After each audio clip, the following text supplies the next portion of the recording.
Hello ഗീസ്, നമ്മുടെ പുതിയൊരു വീഡിയോയിലേക്ക് ഏവർക്കും സ്വാഗതം. ഇന്നത്തെ വീഡിയോ ഇൻട്രസ്റ്റിംഗ് ആയിട്ടുള്ള ക്വിസ് വീഡിയോ ആയിട്ടാണ്. ഇലക്ഷൻ സംബന്ധിച്ച് ക്വസ്റ്റ്യനും ആൻസറുമായിട്ടാണ് ഇന്നത്തെ വീഡിയോ ആയിട്ട് നമ്മൾ വന്നിട്ടുള്ളത്. ആദ്യമായിട്ടാണ് നമ്മുടെ ചാനൽ കാണുന്ന ആളാണെങ്കിൽ ചാനൽ സബ്സ്ക്രൈബ് ചെയ്യാനും ലൈക്ക് ചെയ്യാനും ഷെയർ ചെയ്യാനും മറക്കല്ലേ. അപ്പോൾ നമുക്ക് നേരെ ഇന്നത്തെ ഒരു ചെറിയൊരു വീഡിയോയിലോട്ട് ഇടക്കാം.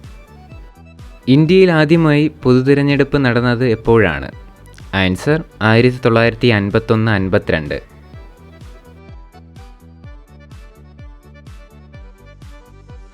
1951-52 ആദ്യത്തെ പൊതു തിരഞ്ഞെടുപ്പ് നടക്കുമ്പോൾ ഇന്ത്യയുടെ രാഷ്ട്രപതി ആരായിരുന്നു? Answer doctor Rajendra Prasad.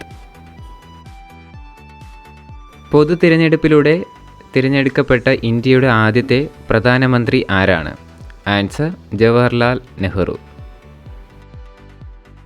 പൊതു തിരഞ്ഞെടുപ്പ് ആവശ്യമായി വരുന്ന ഏത് ഭരണ സംവിധാനമാണ് ഇന്ത്യ പിന്തുടരുന്നത്? ആൻസർ പാർലമെൻറ്റ് ജനാധിപത്യ. ഇന്ത്യയിലെ പൊതു തിരഞ്ഞെടുപ്പിൽ സ്ത്രീകൾക്ക് ആദ്യമായി വോട്ട് ചെയ്യാൻ അനുവദിച്ചത് എപ്പോഴാണ്? ആൻസർ ഇന്ത്യയിൽ ആദ്യത്തെ പൊതു തിരഞ്ഞെടുപ്പ് മുതൽ തന്നെ സ്ത്രീകൾക്ക് വോട്ട് ചെയ്യാവുന്നതാണ്. 1951-52. ഇന്ത്യയിൽ ആദ്യത്തെ പൊതു തിരഞ്ഞെടുപ്പിൽ വിജയിച്ച രാഷ്ട്രീയ പാർട്ടി ഏതാണ്? Answer international Congress.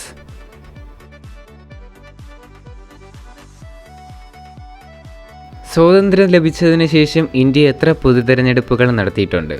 ആൻസർ 17.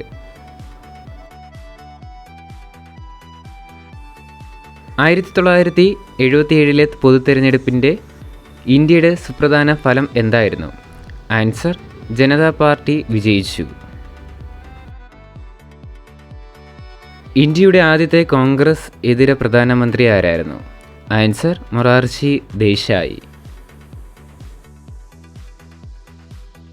രാജ്യത്തുടനീളം പൊതു തിരഞ്ഞെടുപ്പുകൾക്ക് EVM ഉപയോഗിക്കുന്നതിലേക്ക് ഇന്ത്യ മാറിയത് ഏത് വർഷത്തിലാണ്? ആൻസർ 2024 പൊതു തിരഞ്ഞെടുപ്പിൽ.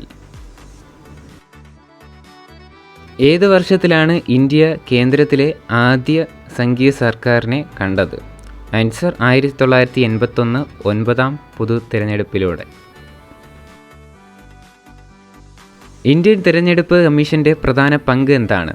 ആൻസർ സ്വതന്ത്രവും നീതിയുക്തമായ തിരഞ്ഞെടുപ്പ് നടത്താൻ.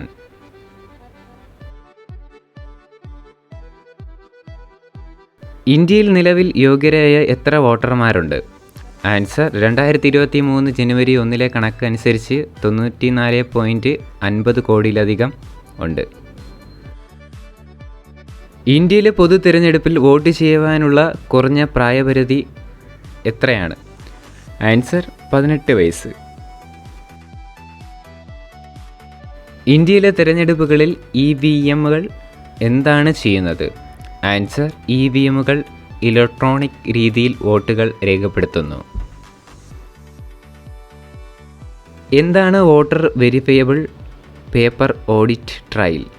ആൻസർ ഒരു പേപ്പർ സ്ലിപ്പ് വഴി വോട്ടർമാർക്ക് അവരുടെ കാസ്റ്റ് വോട്ട് പരിശോധിക്കാനുള്ള സംവിധാനം. ഇന്ത്യയിൽ എത്ര ലോക്സഭാ മണ്ഡലങ്ങളുണ്ട്? ആൻസർ 543. സംവരണ സീറ്റുകൾ ഉൾപ്പെടെ ലോക്സഭയുടെ ആകെ അംഗബലം എത്രയാണ്? ആൻസർ 545 സീറ്റുകൾ.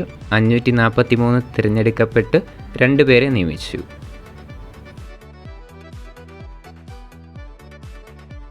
ജനറൽ പട്ടികജാതി പട്ടികവർഗ മണ്ഡലങ്ങളുടെ അടിസ്ഥാനത്തിൽ ഈ സീറ്റുകളുടെ വിഭജനം എന്താണ്?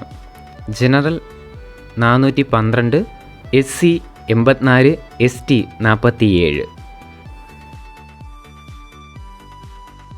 2019 പൊതു തിരഞ്ഞെടുപ്പിൽ എത്ര ഘട്ടങ്ങൾ ഉണ്ടായിരുന്നു?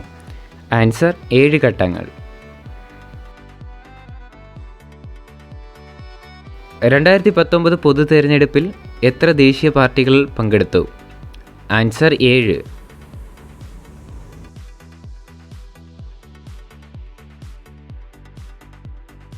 2019 ലോക്സഭാ തിരഞ്ഞെടുപ്പിൽ എത്ര രാഷ്ട്രീയ പാർട്ടികൾ പങ്കെടുത്തിട്ടുണ്ട്? ആൻസർ 673. 2019 എത്ര സ്ഥാനാർത്ഥികളാണ് രംഗത്തിറങ്ങിയത്? ആൻസർ 854. 2019 പൊതു തിരഞ്ഞെടുപ്പിനായി എത്ര പോളിംഗ് സ്റ്റേഷനുകൾ സജ്ജീകരിച്ചു? ആൻസർ 1 ദശലക്ഷത്തിലധികം.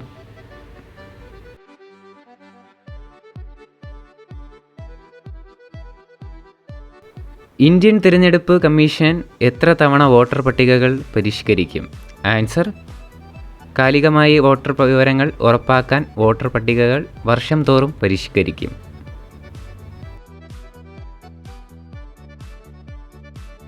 മുൻ ലോക്സഭ പിരിച്ചുവിട്ടതിന് ശേഷം ഇന്ത്യയിൽ പൊതു തിരഞ്ഞെടുപ്പ് നടത്തേണ്ട പരമാവധി കാലയളവ് എത്രയാണ്? ആൻസർ 6 മാസത്തിനുള്ളിൽ.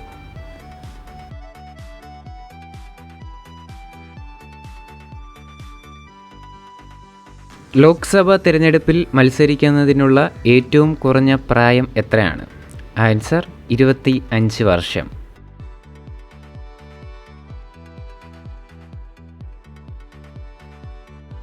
ഇന്ത്യൻ പൗരനല്ലാതെ ഒരാൾക്ക് പൊതു തിരഞ്ഞെടുപ്പിൽ മത്സരിക്കാമോ?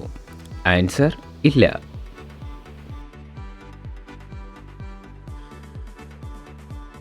ഒരു ഇന്ത്യൻ പൗരന് പൊതു തിരഞ്ഞെടുപ്പിൽ വോട്ട് ചെയ്യുന്നതിന് ആവശ്യമായ രേഖ എന്താണ്? ആൻസർ വോട്ടർ ID കാർഡ് അല്ലെങ്കിൽ electors photo identity card. Guys, അപ്പോൾ നമ്മുടെ ഇന്നത്തെ ഒരു ചെറിയൊരു വീഡിയോ ഇത്ര മാത്രമേ ഉള്ളൂ. വീഡിയോ ഇഷ്ടപ്പെട്ടാൽ ലൈക്ക് ചെയ്യുക, ഷെയർ ചെയ്യുക, സബ്സ്ക്രൈബ് ചെയ്യുക. ഇതേപോലുള്ള വീഡിയോ ഉടനെ തന്നെ അടുത്ത വീഡിയോ ഒക്കെ നമ്മുടെ ചാനൽ വരുന്നുണ്ട്. അതുകൊണ്ട് തന്നെ നിങ്ങൾ മാക്സിമം സപ്പോർട്ട് ചെയ്യുക. വീഡിയോ ഇഷ്ടപ്പെട്ടാൽ ലൈക്ക് ചെയ്യുക, ഷെയർ ചെയ്യുക, സബ്സ്ക്രൈബ് ചെയ്യുക. ഇനി അടുത്തൊരു കിള്ളം വീഡിയോ വരുന്നത്. Good bye. It's me Jishal signing out.